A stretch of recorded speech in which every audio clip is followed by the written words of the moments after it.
Assalamualaikum warahmatullahi wabarakatuh. Selamat siang teman-teman semuanya. Waalaikumsalam warahmatullahi Waalaikumsalam Waalaikumsalam warahmatullahi warahmatullahi wabarakatuh. selamat wabarakatuh. siang. Perkenalkan, saya Filza yang akan menjadi moderator pada presentasi kelompok 2 mengenai akuntansi agrikultur era modern pembedah PSAK 69.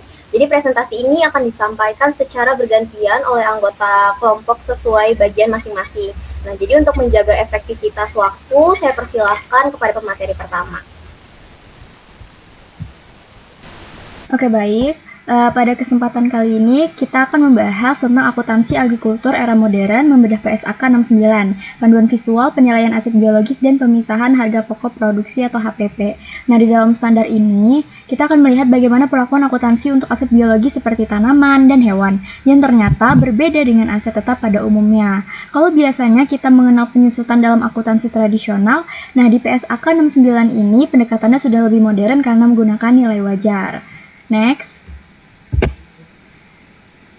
Selanjutnya, di slide ini kita membahas tentang mitos penyusutan atau aset yang bernafas tidak menyusut. Dalam akuntansi tradisional, aset tetap seperti bangunan atau mesin akan mengalami penurunan nilai seiring berjalannya waktu, yang disebut penyusutan dengan metode garis lurus, seperti pada grafik di sebelah kiri. Berbeda dengan itu, aset biologis seperti tanaman atau hewan bersifat hidup, sehingga bisa tumbuh, berkembang, dan nilainya berfluktuasi sesuai kondisi pasar, seperti pada grafik di sebelah kanan. Karena karakteristik ini, PSAK 69 menjelaskan bahwa tidak ada konsep penyusutan untuk aset biologis. Jadi sebagai gantinya, aset biologis itu diukur menggunakan nilai wajar dikurangi biaya untuk menjual pada setiap tanggal pelaporan, sehingga nilainya itu selalu diperbarui sesuai kondisi terkini. Jadi kesimpulannya itu aset biologis tidak disusutkan seperti aset tetap karena sifatnya yang terus berkembang dan mengikuti perubahan nilai pasar. Next. Nah, materi selanjutnya ini menjelaskan tentang transisi fisiologi, yaitu tahap ketika aset biologis berubah dari fase pertumbuhan menjadi aset produktif atau siap untuk dipanen. Pemicu transisinya itu berbeda-beda, seperti pada sapi perah itu pada saat mulai laktasi, ayam petelur itu saat bertelur secara konsisten, dan ayam pedaging atau ikan itu saat mencapai ukuran pasar. Sebelum transaksi, aset itu masih dalam tahap pertumbuhan dan nilainya itu ditambahkan dengan biaya pemeliharaan. Namun, setelah transaksi, aset akan diakui sebagai aset produktif dengan nilai wajar. Next. Nah, pada bagian berikutnya itu dijelaskan bahwa perubahan nilai wajar aset biologis itu langsung diakui dalam laporan laba rugi pada periode terjadinya. Contohnya, 10 ekor sapi darah yang nilainya 180 juta meningkat menjadi 220 juta setelah melahirkan. Artinya, ada keuntungan sebesar 40 juta. Selain itu, ketika nilai pasar 100 ekor sapi produktif naik dari 2,2 miliar menjadi 2,25 miliar, itu ada keuntungan sebesar 50 juta dan perusahaan harus mengakui keuntungan tersebut. Jadi, setiap kenaikan nilai wajar aset biologis akan langsung diakui pada keuntungan periode terjadinya. Oke, ada saluran ekstraksi atau biaya operasional. Pada tahap ini, seluruh biaya yang dikeluarkan untuk memelihara dan mengolah aset biologis dialihkan menjadi biaya produksi. Biaya tersebut meliputi pakan dan suplemen, tenaga kerja, obat-obatan, serta biaya overhead seperti air dan listrik. Next.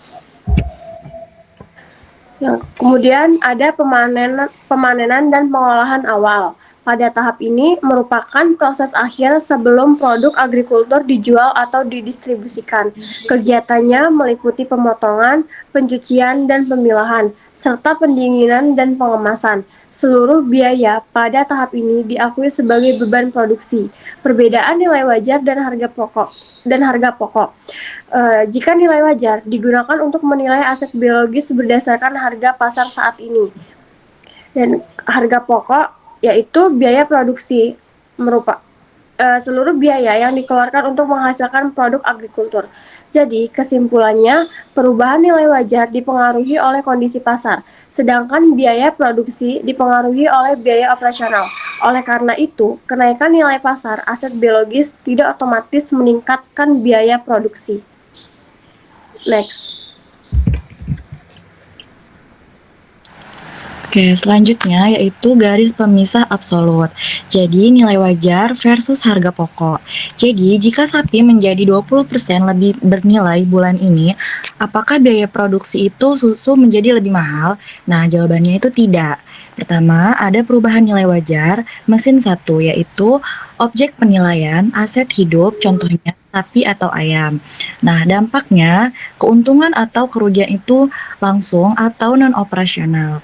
Kedua, ada dampak persediaan, yaitu tidak ada, dan pergerakan nilai mengikuti pasar atau fluktuatif. Yang kedua, yaitu biaya produksi. Nah, objek penilaiannya yaitu produk agrikultur atau contohnya itu susu atau telur. Nah, dampaknya menjadi HPP saat terjual. Kemudian ada dampak persediaannya membentuk nilai persediaan produk. Setelah itu ada pergerakan nilai mengikuti pemakaian tunai. Next. Selanjutnya yaitu anatomi harga pokok produksi atau HPP. Nah, rumusnya yaitu total biaya operasional dibagi jumlah unit produksi. Nah, ada aturan di PSAK 69 yaitu perubahan nilai wajar aset biologis produktif secara mutlak dikeluarkan dari perhitungan harga pokok produksi. HPP murni ekstraksi biaya operasional. Next. Sekarang kita masuk ke studi kasus nyata PT Ternak Jaya yang memproduksi 60.000 liter susu dalam satu periode. Pertanyaannya, berapa biaya untuk menghasilkan 1 liter susu? Sesuai PSAK 69, HPP dihitung dari biaya operasional dibagi jumlah unit produk. Komponen terbesarnya adalah pakan, yaitu 80 juta atau 76,8% dari total biaya. Sisanya adalah tenaga kerja sebesar 15 juta, obat-obatan dan vaksin 5 juta rupiah, biaya overhead listrik 3 juta, dan biaya pemanenan 1,2 juta rupiah. Total biaya operasional adalah 104,200 juta rupiah. Dibagi 60.000 liter menghasilkan HPP sebesar 1.736 per liter. Lalu bagaimana susu ini dicatat di saat panen? Disinilah konsep harvest recognition bekerja. Produk yang baru dipanen diakui bukan berdasarkan biaya produksinya, melainkan pada nilai wajar dikurangi biaya untuk menjual di titik panen. Nilai pasar susu adalah 2.000 per liter, sehingga total persediaan diakui sebesar 12 juta rupiah. Jurnalnya di debit persediaan produk jadi, di kreditnya keuntungan dan produk agrikultur. Nilai ini kemudian menjadi biaya perolehan untuk persediaan sesuai PSAK 14. Baik, pada slide terakhir ini kita dapat melihat mengapa pemisahan antara nilai wajar aset biologis dan harga pokok produksi itu sangat penting dalam PSAK 69. Pertama, akurasi harga jual. Nah, dengan memisahkan perubahan nilai wajar aset biologis dari biaya produksi, perusahaan itu dapat menentukan harga jual produk pertanian berdasarkan biaya operasional yang sebenarnya, sehingga harga yang ditetapkan itu lebih tepat dan kompetitif. Kedua, efisiensi audit dan pengendalian biaya. Pemisahan ini membantu perusahaan ini mengidentifikasi sumber pemborosan biaya, seperti pakan, tenaga kerja, atau biaya pemanenan tanpa terpengaruh oleh fluktuasi nilai pasar aset biologis. Ketiga, validasi investasi. Nah, perusahaan ini dapat membedakan keuntungan yang berasal dari efisiensi operasional dengan keuntungan yang berasal dari kenaikan nilai aset biologis. Nah, hal ini tuh penting karena untuk pengambilan keputusan investasi dan pengembangan usaha di masa depan. Nah, sebagai kesimpulannya, jadi PSAK 69 ini dia mengatur bahwa aset biologis ini diukur menggunakan nilai wajar dikurangi biaya untuk menjual, bukan dengan metode penyusutan seperti aset tetap pada umumnya.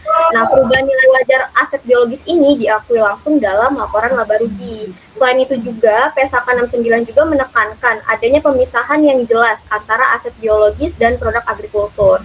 Nah, perubahan aset biologis ini tidak boleh dimasukkan ke dalam perhitungan harga pokok produksi atau yang disebut HPP. HPP ini hanya terdiri dari biaya operasional yang benar-benar digunakan dalam proses produksi. Nah, dengan penerapan PSAK 69, laporan keuangan perusahaan agrikultur menjadi lebih relevan, transparan, dan mampu mencerminkan kondisi ekonomi yang sebenarnya. Terima kasih. Terima kasih kepada seluruh pemateri atas penyampaian materinya. Selanjutnya kita memasuki sesi diskusi. Jadi bagi teman-teman yang ingin bertanya, dipersilahkan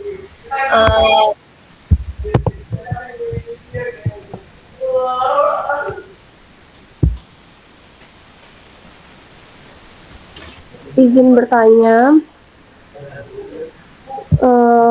kenapa sih di PSAK 69 itu aset tetap biologis tidak menggunakan konsep penyusutan seperti aset tetap? Izin menjawab ya, karena aset biologis itu kan hidup, jadi dia bisa tumbuh dan berkembang. Jadi nilainya itu nggak selalu turun seperti mesin ataupun gedung. mungkin saya izin menyanggah ya, tapi kan ada juga aset biologis yang bisa menurun ya.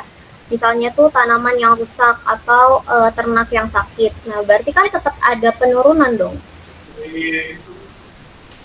Iya, benar. Tapi di dalam PSAK 69 itu tidak memakai penyusutan. Penurunan atau kenaikan itu nilainya akan langsung tercermin dari nilai wajar. Jadi lebih mengikuti kondisi aktual pasar dan kondisi biologisnya.